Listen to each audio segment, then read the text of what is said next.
We're going to do a little review. Now it might seem silly at first, but I do have some reasons as to why.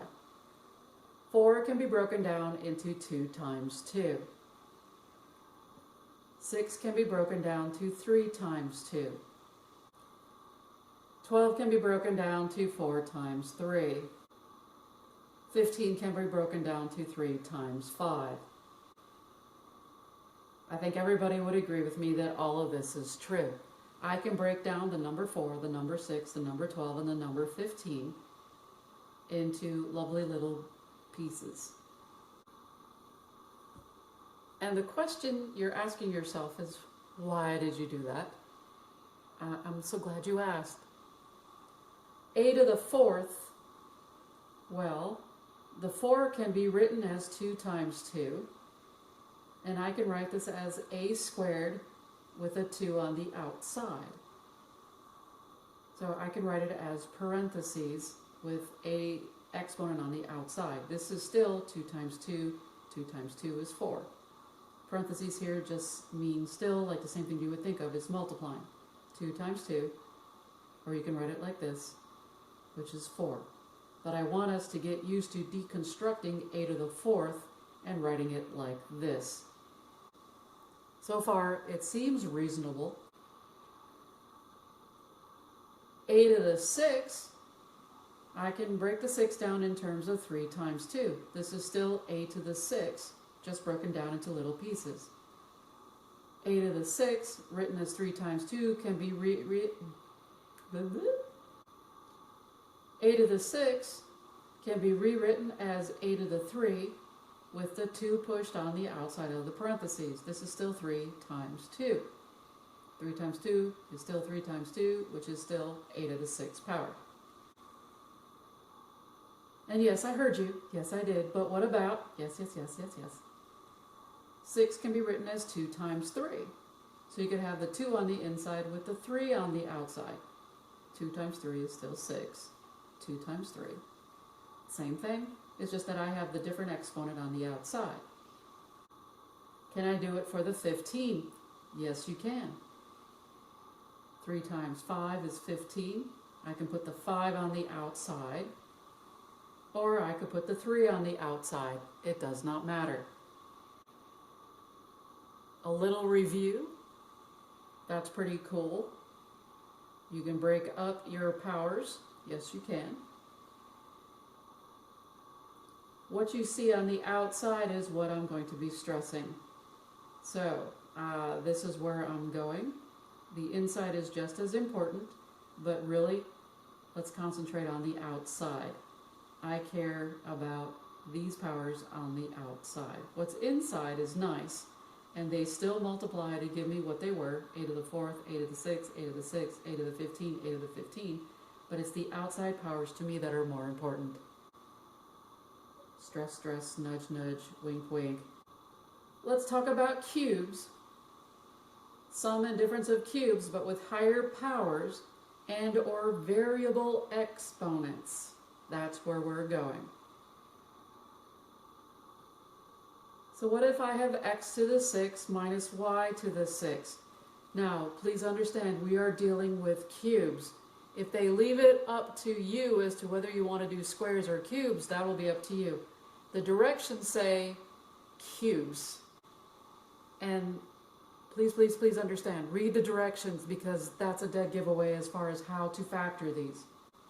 Because it said cubes, here's what I'm going to do.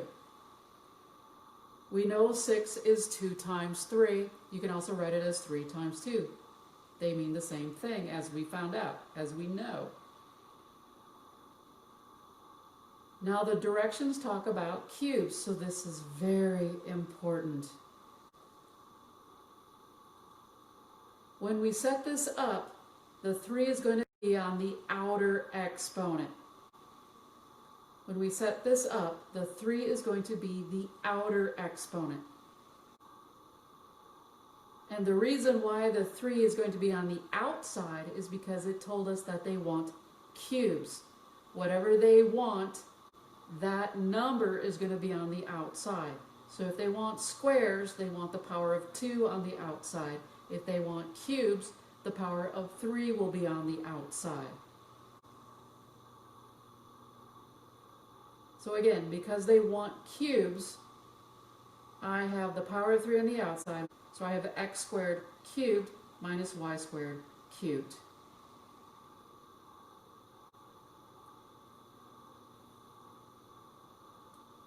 The 3 on the outside tells us that this is factoring cubes. In this case, this is a difference of cubes. But watch for the outside exponent. It will tell you exactly what you are trying to factor. Are you doing squares or are you doing cubes? 3's on the outside, 3's doing cubes. If we were given like x to the 15th minus y to the 21, let's just say, well, we understand that 15 is 3 times 5, and we know that 21 is 3 times 7. The directions say we want cubes. Well, that means the power of 3 will be on the outside when I write this. So this will be x to the 5 cubed minus parentheses y to the 7 cubed. This is a difference of cubes, all because this 3 is on the outside. I don't give a crap what's inside so long as it still gives me 15 and 21. But overall, the inside at this point doesn't matter. I care about the outside power. We have our lovely directions for this example, and it says factor as a sum of cubes. The good news is 6 is made up of a 3, and I have a p cubed.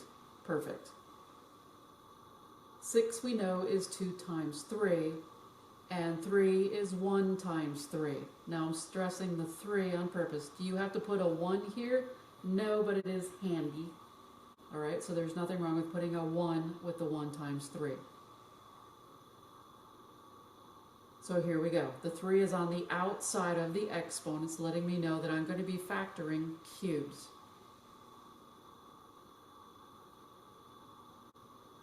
So there are 2 methods to doing this, and our first method is method 1, and we're going to be using what is inside those parentheses. Let me show you method 1. I'm going to identify, and because this is a difference of cubes, opposite of a minus is plus, last sign's always plus, power of 3, 3 spaces. Without the powers of 3, I have a to the 2 and p to the 1.